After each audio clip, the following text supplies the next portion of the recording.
First, you have some time to look at questions 1 to 4.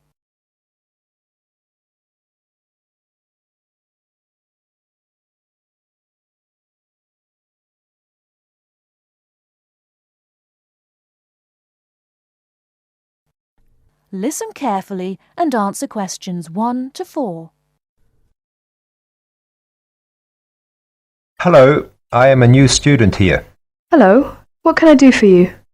Can you tell me what the student union does? Well, we're part of the National Union of Students, who represent students' interests across the country. We provide services for all students at this college.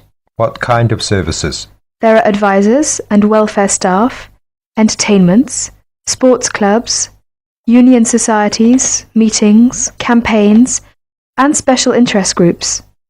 We offer everything from ballroom dancing to karate, jazz, and political debates. Sounds great. How can you help overseas students? As I've said, we have welfare officers who are used to the sort of problems overseas students may have. They know where to get advice on a particular situation, or basically give whatever help is asked for. I am from the Philippines, and I hope I can meet other Filipino students who are here. I play chess and many sports, especially badminton, basketball, and wrestling.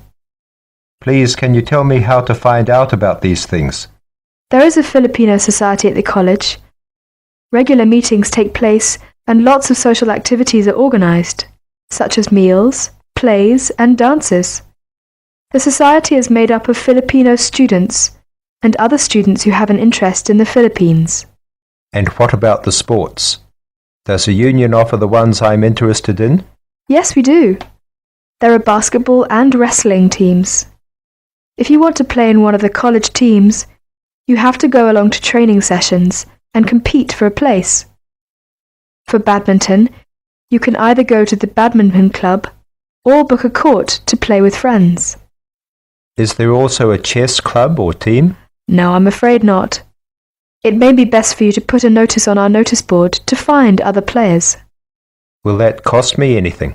No, it's a free service available to all students, but you have to give your notice to a union officer first, so that it's fair for everyone who wants to use the notice board. I only have a room for 1 month at the moment. I need to find a house or a flat to live in near the college. Are you able to help me with any accommodation problems? There are always rooms available in shared flats or houses on our notice board. The college has some of its own accommodation, and you can also apply for these. If you have any problems at all, you should talk to one of the student union's welfare officers, who can give specialist advice on accommodation. Thank you for your help. You're welcome. Now would you mind helping us? We're conducting a survey to learn more about the students who visit our union office, so that we can improve our services. Would you mind if I asked you a few questions? Not at all.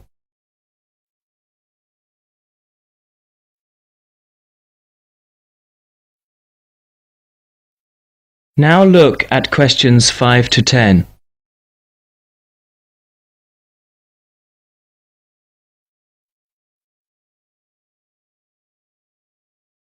As you listen to the student's conversation with the union officer, fill in the spaces 5 to 10 on the form. First, you have some time to look at the form.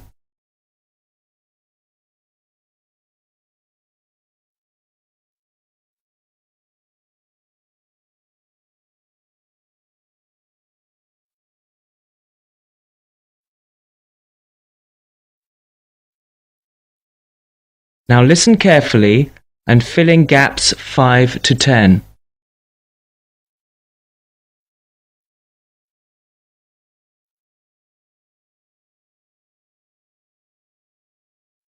Now would you mind helping us? We're conducting a survey to learn more about the students who visit our union office, so that we can improve our services. Would you mind if I asked you a few questions? Not at all. First of all, what is your name? My name is Cesar Bautisto. How do you spell your last name? Bautisto. Thank you. And what are you studying? Development economics. I see. And how long is the course for? 1 year. It's a postgraduate diploma. What would you like to do at the end of it? Have you made your mind up yet? Yes, I'd like to be a United Nations project advisor. Oh, would you? That sounds interesting. Tell me though, why have you chosen this university? It's got a good reputation in the field of economics. And you say you come from the Philippines? Yes, that's right. And which city do you come from? Manila. Oh, that's the city I've always wanted to go to. What do you do in your spare time? I go to play games. I love sports. Ah, yes, you mentioned that. Basketball, badminton, and wrestling, wasn't it? Yes, that's right. Okay, that's it. I'll add your name to our mailing list. We appreciate your help with this survey. If you have any suggestions, be sure to give us a call or drop by at any time. All right, I will. Thank you. Bye. Bye.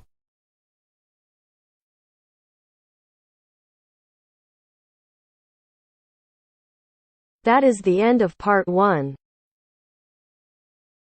You now have half a minute to check your answers.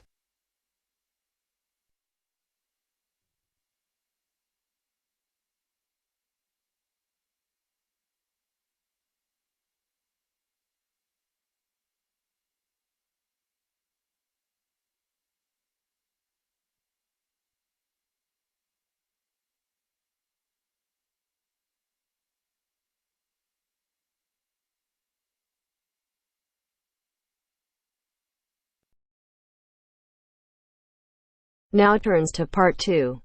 Part 2. Everyone knows that we have achieved a huge amount in terms of space exploration. First, you have some time to look at questions 11 to 16.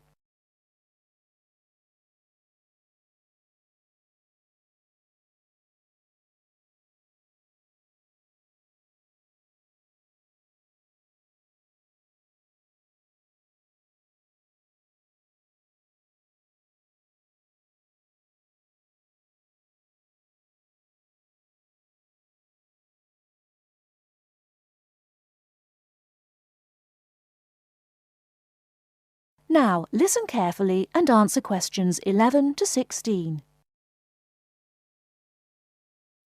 Everyone knows that we have achieved a huge amount in terms of space exploration. The space race between ourselves and Russia went on for nearly 20 years, but we were the first to land a man on the moon. At that time, the space race was very close, and the Russians very nearly got to the moon before us. For me, the most exciting invention, and the invention that really showed we were ahead in the space race, was the reusable space shuttle. It was first successful in 1981 and has since been used on many missions.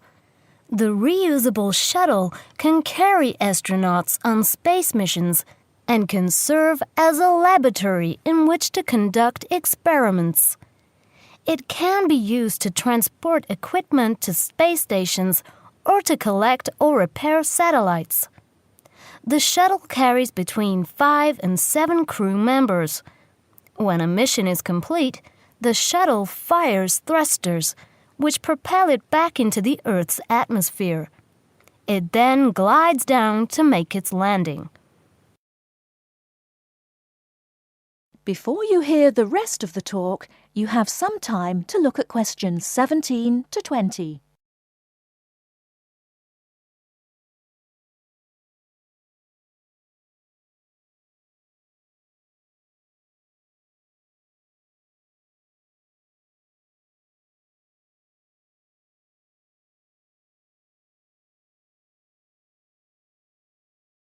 Now listen and answer questions 17 to 20. Although the remains of very early ovens have been found in many parts of the world, it was here that they were first used frequently in people's homes. In ancient Greece and in other parts of Europe and Turkey, people used ovens to bake bread. But it seems there was only one large oven that everyone shared. Here, the remains of villages from 5,000 years ago show that each mud brick house was constructed with an oven, and that baking bread and perhaps cooking meat was very common. The ovens were made of clay and shaped like a beehive. Inside they had shelves, so that a number of loaves could be cooked together, and an opening at the bottom from which ash could be removed. That is the end of part 2. You now have half a minute to check your answers.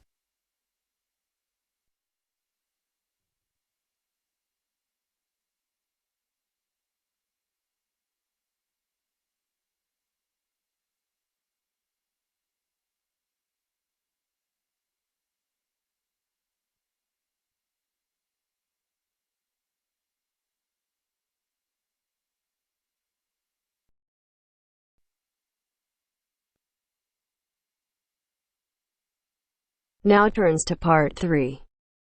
Part 3. You are going to hear a conversation between a student and a tutor. First, you have some time to look at questions 21 to 25.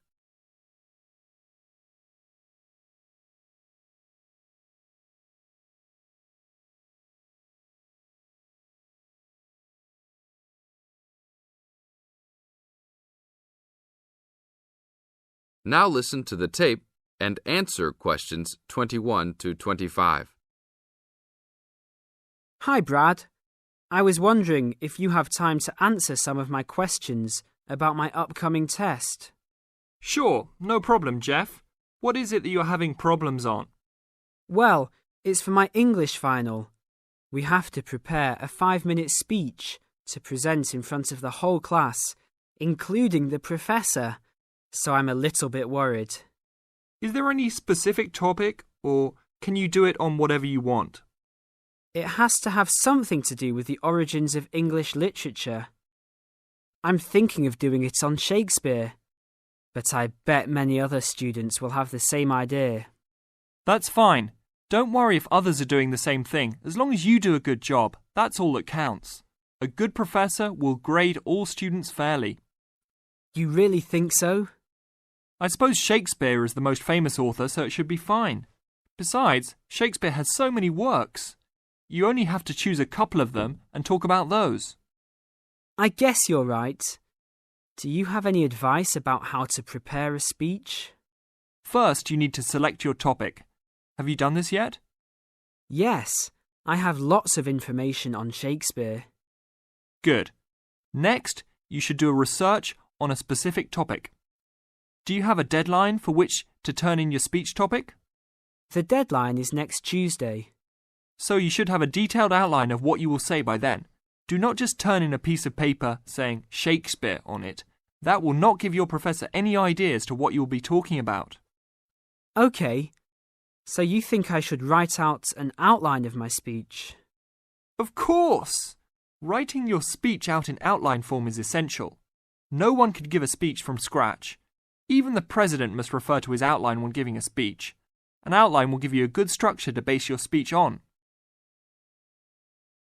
Now look at questions 26 to 30.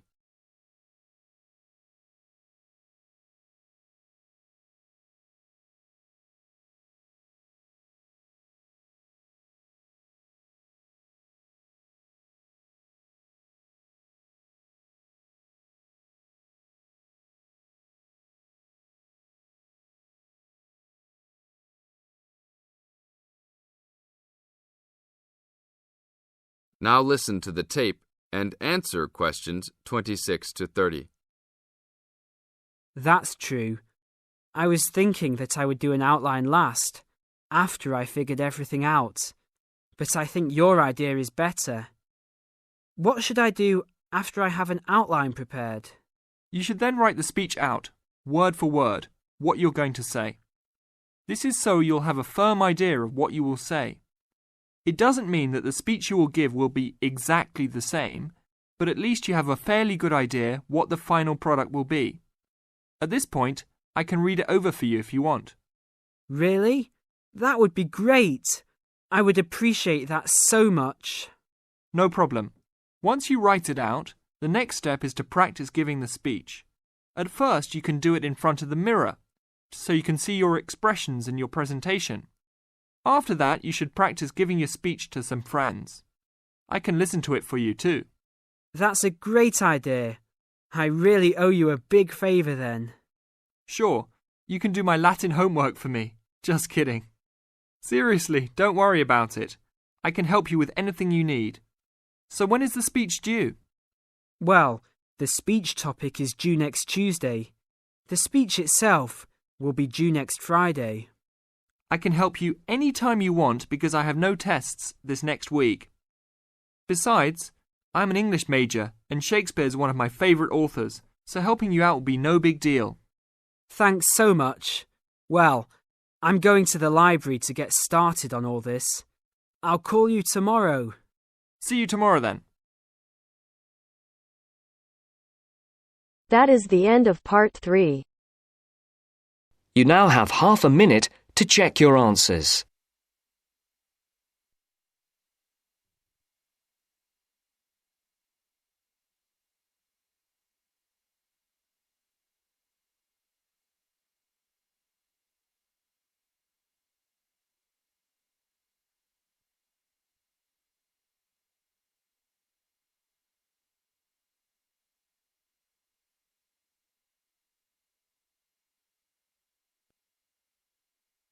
Now turns to part 4.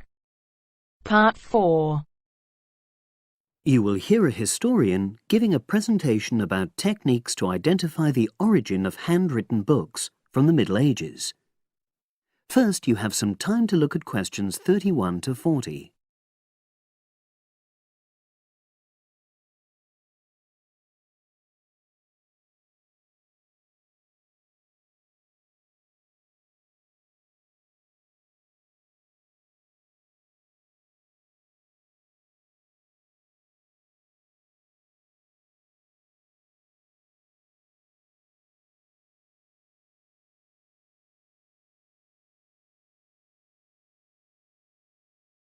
Now listen and answer questions 31 to 40.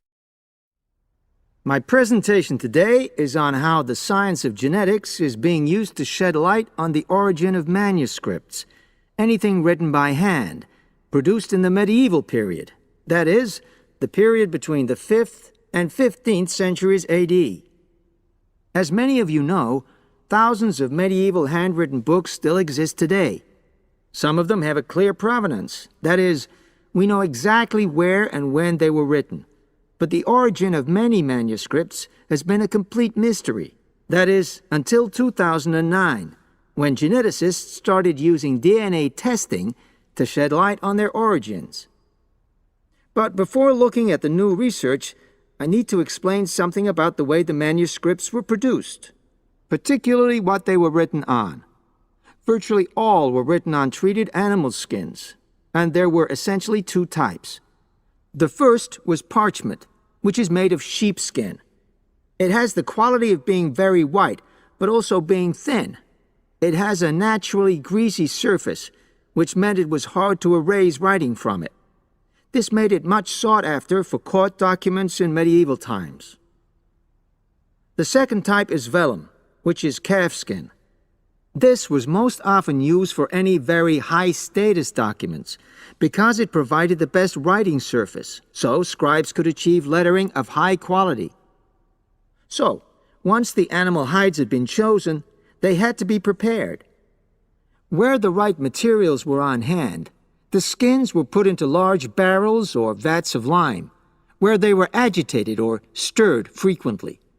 But if lime wasn't available, then the hides were buried. Both these techniques were designed to cause the hair to slough off and the skins to become gelatinous and therefore more flexible. The next stage was to put the hides on stretcher frames and pull them very tight. While on the frame, they were scraped with a moon-shaped knife in order to create a uniform thickness. For parchment, that was the end of the process. But for vellum, there was an additional stage, where it was bleached in order to achieve the desired color.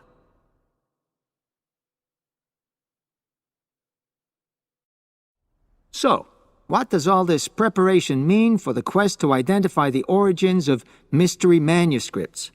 Well, until recently, the only way historians and other academics were able to guess at origins was either through the analysis of the handwriting style or from the dialect in which the piece was written.